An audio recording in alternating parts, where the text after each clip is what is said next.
Itu sering juga diskusi sama saya tuh. Sering telepon-teleponan kemarin. Yalah, adalah kadang di bawah bank ini macam Bang Berry,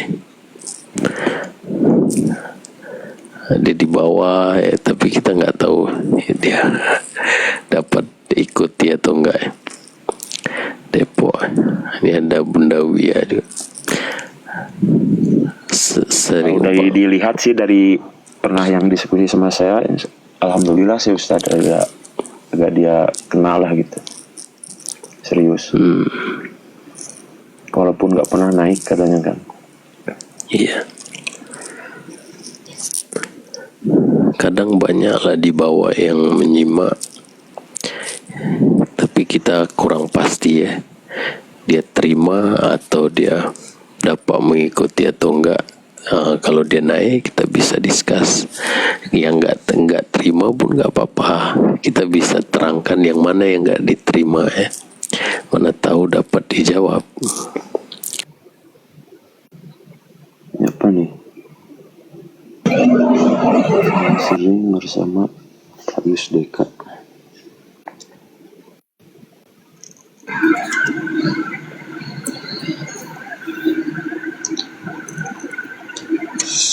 Jadi karena saya sampaikan ini Ustaz, saya tuh nggak mau nantinya pas biasa sering ngobrol sama saya kan justru malah menghindar gitu ketika masuk obrolan ini. Nah itu saya tuh nggak mau gitu.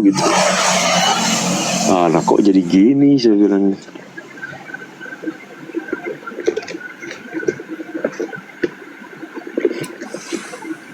Tapi memang lebih baik itulah tadi Ustaz. Saya pikir memang begitulah bagusnya. Ya kita sampaikan gitu kan. Yang boleh terima disampaikan atau enggaknya ya itu mah terserah dia lah. Kalau dia mungkin kalau memang sudah kena ke situ, dia mungkin dia pasti penasaran nanti akan bertanya gitu. Sampaikan kalau itulah terutama pada keluarga, pada sahabat dekat ya. Kalau pada umum kalau dia timbulkan soalan, nanti di framing dah macam-macam ya. Nah itu kalau dibilang sesat lah macam-macam. Nah kalau tuduhan itu ada. Sabar. Saya pun pernah juga jangankan ini orang rumah saya sendiri itu. Iya dituduh Jabariyah saya Ustaz. Langsung ke Jabariyah ya. Memang pelik saya itu. Saya harus menyampaikan masalah surga itu neraka tidak meyakini manusia masuk surga. Saya kan jangan ke situ dulu Bang Ali. Langsung ke ujung ya Bang Ali. Jangan ke situ dulu. Saya juga belum berani itu menyampaikan gitu. Masa tiba-tiba saya nggak meyakini ada orang disiksa di neraka. Sebenarnya kalau dikemas kalau dikemas dalam dalam bahasa yang lain, contohnya para ulama sepakat surga neraka hak prerogatif Allah. Itu kan sama dengan setara pemaknaannya, tidak meyakini ada manusia yang dimasukkan dalam neraka dengan kita mengatakan hak prerogatif Allah. Itu kan bukan berarti kita nggak boleh meyakini ada manusia yang dimasukkan dalam neraka, karena Allah bisa batalkan, dia punya hak prerogatif. Iya, itu hak prerogatif Allah kan. Tapi bila kita kemas dalam bahasa tidak meyakini ada manusia yang dimasukkan dalam neraka, langsung marah. Salah tuh. Betul. Saya nggak cerita itu Ustaz, nggak cerita itu aja orang udah ini Jabariyah ini mas kan coba.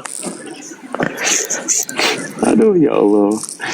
Tapi kita nggak berhenti di hak prerogatif dia, artinya serah pada dia keputusan. Tapi kita berlanjut karena nampak rahmat dia, maka kita yakin semuanya bisa masuk surga ya dengan rahmat dia. Jadi keyakinan kita semua bisa masuk surga dengan rahmat dia.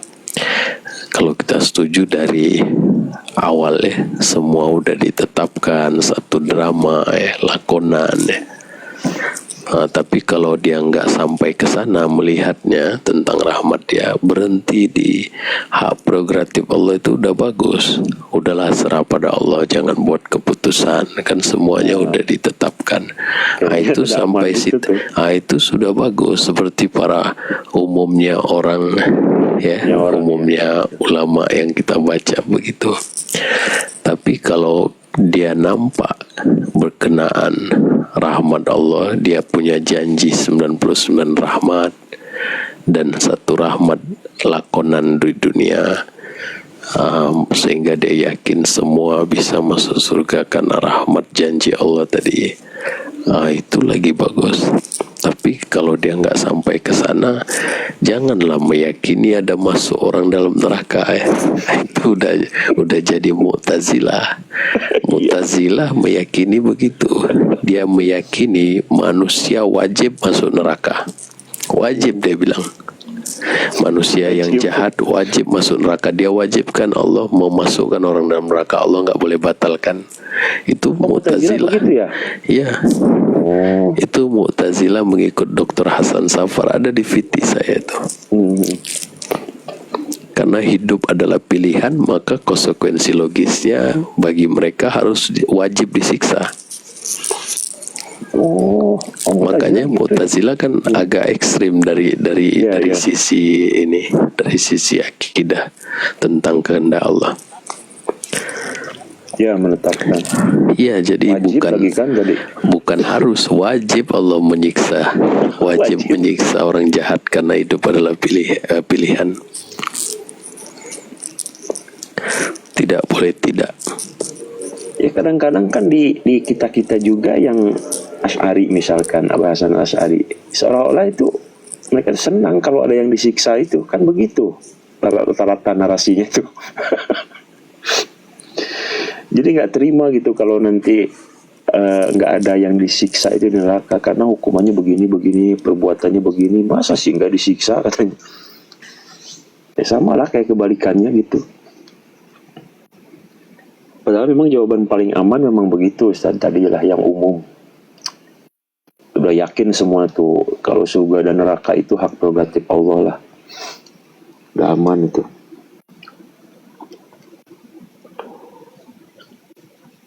Cuman nanti dijabarkan tadi tuh kayak tadi tuh, ini yang satu saja di dunia segini semua kebagian gitu. Coba bayangkan nanti yang 99 di akhirat. Kan dia berpikir tuh nanti gini.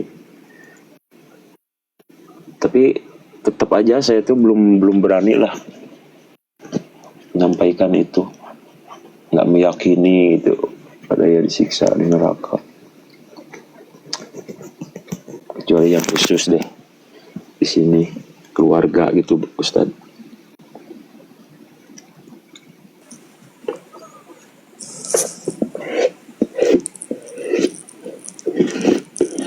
Tapi kalau bagi anak-anak memang kira-kira Ustaz cara menyampaikan ini, misalkan anak saya nih yang SMP ini sekarang. Suara saya loading ya? Ini macam loading. Enggak ada. Anak saya itu yang SMP itu kira-kira butuh nggak motivasi yang seperti itu gitu. Sedikit saja gitu, misalkan ya ancaman-ancaman neraka seperti itu, supaya dia ya maksudnya nggak sewenang-wenang gitu kalau misalkan pikirannya belum nyampe gitu, Ustaz, ke tingkat anak-anak lah gitu.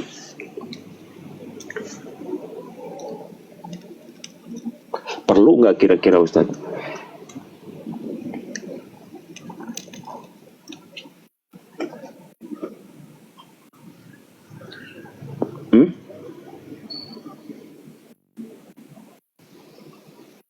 Oh, di Sukabumi, Bang Pridam.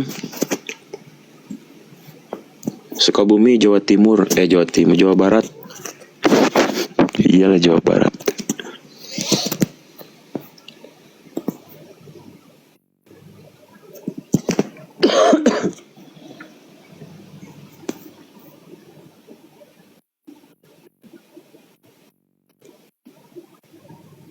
di Bandung. Sok atuh di Bandung mah. Bandung Jakarta. Dekat sama Sukabumi juga. Paling 3 jaman.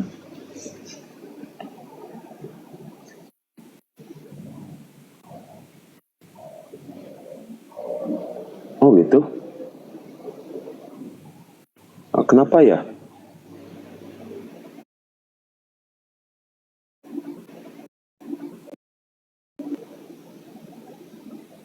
Ada ini lagi apa? Kira-kira ada apa? Kayak peringatan gitu nggak? Terjeda tuh.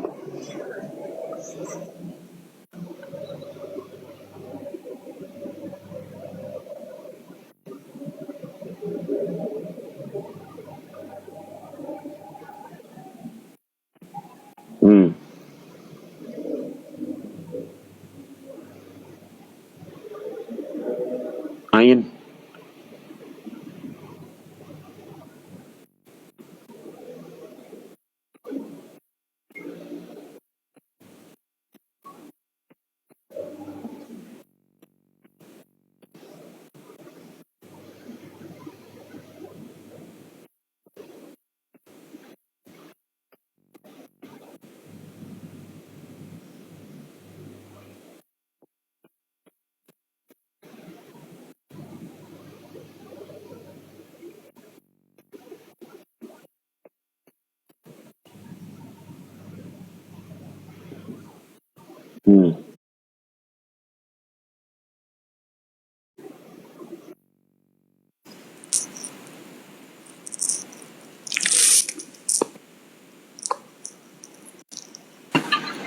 Gimana tuh, Bang Faris?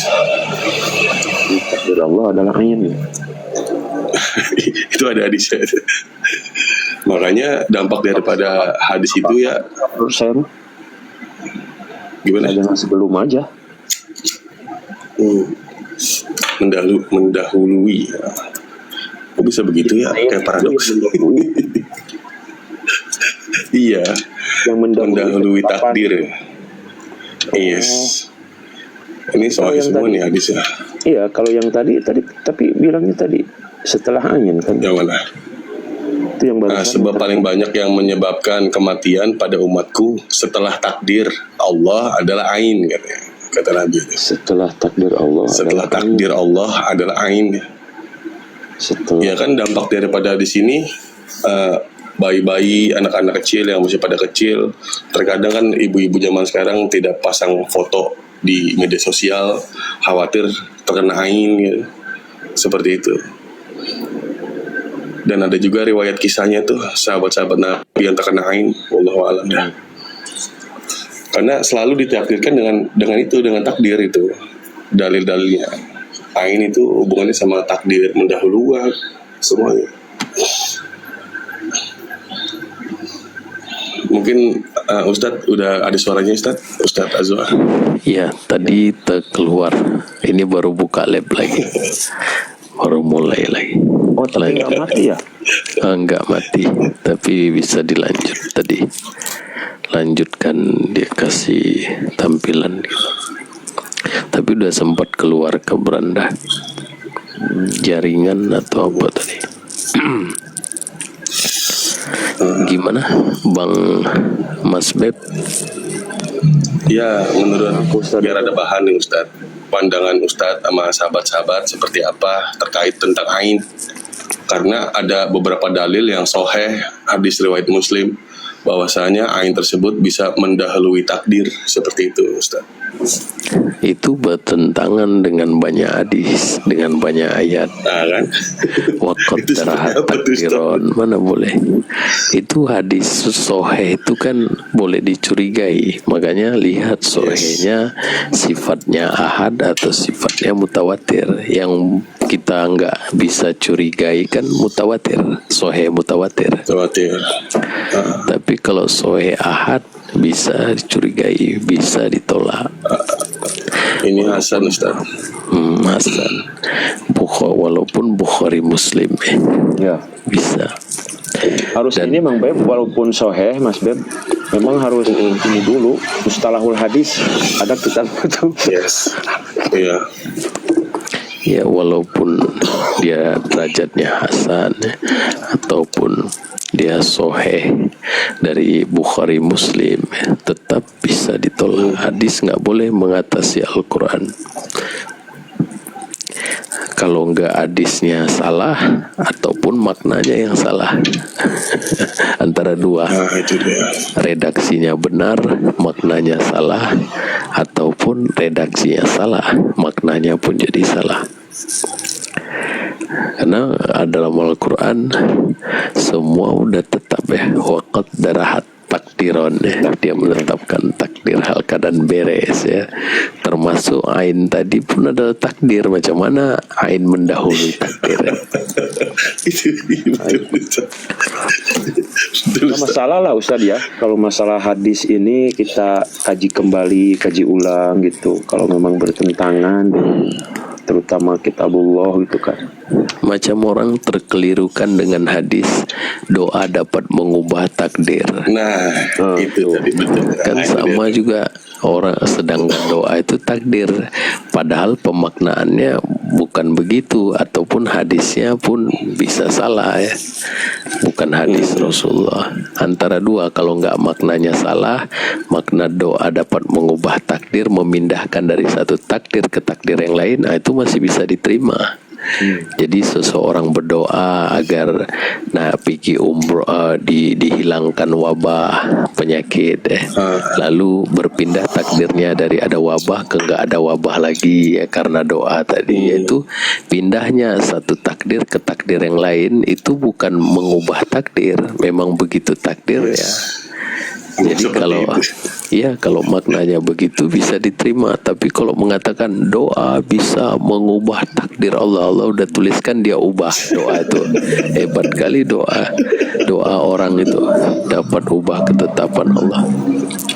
Terus juga ikhtiar Ustaz. Nah itu juga sama tuh. Ya. Kan gitu, kan doa dan usaha itu akan merubah takdir gitu. Ya, tapi kalau doa itu memindah ya, ataupun doa adalah tanda takdir di hari depan, ikhtiar adalah tanda-tanda takdir di hari depan ya. Karena hari depan itu adalah hasil dari takdir-takdir sebelumnya. Bila kita ditakdirkan membangun kepercayaan pada orang, maka di hari depan boleh jadi orang percaya sama kita. Kalau kita di hari ini membangun, kalau kita hari ini belajar ma'rifatullah, boleh jadi di hari depan kita menjadi orang-orang yang bahagia, yang tentram, yang bertakwa. Kan takdir hari ini menunjukkan tanda-tanda takdir di hari depan. Jadi hari depan itu adalah hasil dari takdir-takdir sejak dilahirkan sampai hari ini. Terkadang cara orang-orang memahami itu takdir itu dijadikannya di terakhir setelah ikhtiar, sehingga dia berdarah-darah di awal, sikut sana sikut sini, sudah ikhtiar, sudah tawakal, sisanya serahkan kepada Allah. Udah takdirnya seperti itu.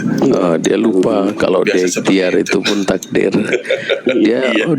Dia menggerakkan tangan nggak atas izin Allah, ketetapan Allah. Dia gerakkan Ketika tangan. gini aja Mas Beb, ya Iya. Allah, itu Udah siapa? takdirnya. Itu seharusnya kan begitu ya. Dan dia yang menetapkan seorang itu berdiri, bangun, itu makna la haula wala quwata illa billah. Termasuk ain tadi, macam mana seorang bisa memberikan satu power ke orang lain sehingga orang itu bisa celaka ya. Itu kan atas kuasa dia yang dia tetapkan. Jadi yang difahami sama pertama istriku, yang disebut takdir itu hasil gitu, bukannya proses. Rata-rata seperti itu, sehingga dia meletakkan masih debat takdir itu juga ada tuh. di akhir. Enggak, alhamdulillah bang, alhamdulillah. Oh, Dan iya. itu tadi pembahasan yang Ustadz Aswa bilang itu, yang doa bisa merubah takdir, ya aku buat analogi bahwasannya kalau ada seekor kambing mau diterkam sama harimau, kambing itu berdoa kepada Tuhannya, ya Tuhan lindungi aku dari harimau. Harimau bilang doa juga kepada Tuhannya, ya Tuhan bagaimana aku lapar nih mau makan kambing. Kira-kira kalau takdirnya bisa dirubah, apa yang terjadi? Apa yang terjadi? Gimana? Ekosistem nggak bakal begini dong. Takdir ini kalau mau memahaminya senang dari pintunya. Sebelum segala sesuatu terjadi, dia mengetahuinya. Dari awal sampai akhir dia tahu. Sebelum terjadi, dia izinkan dulu, baru terjadi. Nah, itu udah beres. Kalau dari pintunya, insya Allah mudah ya. Ya, jadi kalau berbicara takdir itu kita bawa dari pintunya. Itu pintu memahami takdir. Sebelum segala sesuatu terjadi, dia mengetahuinya. Dari awal sampai akhir dia udah tahu. Kalau dia udah tahu, bermakna kan sudah ada blueprintnya. Jalan ceritanya seperti apa, konsep ceritanya, desain karakter setiap ciptaan. Kan udah ada, udah dalam pengetahuan dia. Dan sebelum terjadi ini, dia udah luluskan semuanya akan terjadi karena udah dalam pengetahuan dia. Bisa berubah, mana bisa? Kalau berubah maka Allah nggak maha mengetahui, itu konsekuensinya. Jadi perubahan itu pun udah dalam pengetahuan dia yang tetap. Itu yang dalam Al-Quran dia berfirman, dia menuliskan segala sesuatu sebelum dia menayangkannya. Nabro'aha. Jadi sebelum tayang udah dituliskan, seperti satu CD udah ditulis dulu, sehingga apa yang ditulis dalam pengetahuan pembuatnya boleh berubah, nggak boleh. Kalau berubah kita bilang di perjalanan berarti penulisnya nggak tahu. Nah itu Mas Beb, ayatnya itu tadi tuh Al-Hadid 22 Mas Beb. Iya, Al-Hadid 22. InsyaAllah. Senang itu seperti satu CD. Allah tahu itu berdasarkan pengalaman. Allah tahu kamu begini begitu, atau berdasarkan dia yang membuatnya.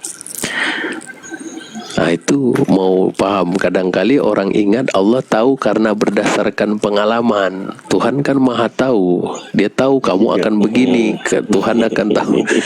Dia contohkan seperti dosen dengan muridnya, dia pengalaman. Itu pengetahuan secara spekulasi. Oh dia tahu muridnya akan tinggal kelas walaupun diberi ujian. Itu tahu secara pengalaman karena dia tahu murid-muridnya. Beda dengan pengetahuan Allah. Allah maha mengetahui, dia tahu semua ciptaan karena dia yang menuliskannya, dia yang membuat ceritanya begitu. Seperti satu sutradara tadi, dia yang buat episode 1 sampai episode 8, tentulah dia tahu dalam pengetahuan dia. Bukan tebak-tebak lagi, dia akan tahu. Memang dia yang buat begitu. Emang dia yang ciptain tahu jadinya. Iya, tentu dia tahu karena dia yang ciptakan. Jadi umpama Zakir Naik enggak tepat ketika saya dengar video dia di dalam YouTube ya. Dia bilang Tuhan tahu semuanya, tapi dia tetap menguji, macam dosen menguji siswanya. Ketika dosen menguji muridnya, dosen tahu dia akan tinggal kelas, tapi tetap diuji juga. Itu kan pengetahuan secara spekulasi, karena dia pengalaman dengan murid-muridnya. Beda dengan Tuhan, nggak seimbang kalau disamakan begitu. Kalau Tuhan, dia tahu karena dia yang membuat semuanya, dia yang menuliskan, dan apa yang dia tuliskan tetap. Itu yang kita sebut takdir, ketetapannya. Yang sudah tetap ya, apa yang dia tuliskan dari awal sampai akhir, karena udah dalam pengetahuan dia. Jadi terjadi hari ini ya karena udah dituliskan, tentu dia tahu. Iya, bukan karena dia tebak-tebak ya, Allah tahu di hari depan akan begini karena ciptaan begini selalunya. Itu kan pengetahuan spekulasi. Iya, iya. Masya Allah. Udah nggak jawab tapi juga alhamdulillah Mas Beb. Alhamdulillah, Bang Jihan, kadarullah. maksudnya. Iya benar. Biasanya kan suka banyak tapi. Kadarullah ya Bang Fares. Bagaimana caranya? Aku bilang ke istri, takdir itu kita taruh di depan dengan izin Allah. Baru ikhtiar, dilakonin lah. Pas dia pulang daripada kerjaannya, beliau sadar bahwasannya, ya Allah, kalau sudah memahami takdir di awal, ikhtiar itu penuh rasa cinta, penuh rasa senang gitu lah. Itu baru ibadah tuh, Masya Allah. Di awal. Ya, sahabat-sahabat, kita berhenti di sini ya. Waktunya Ya, udah Ustaz. habis. Ya, alhamdulillah. Terima kasih banyak Ustaz ya atas sahabat-sahabat jawaban-jawaban semua tadi. ya, dan sahabat di bawah semuanya. Alhamdulillah. Kita tutup dengan doa kafaratul majlis masing-masing. Assalamualaikum. Subhanakallahumma wa bihamdika asyhadu an la ilaha illa anta wa astaghfiruka wa atubu ilaik.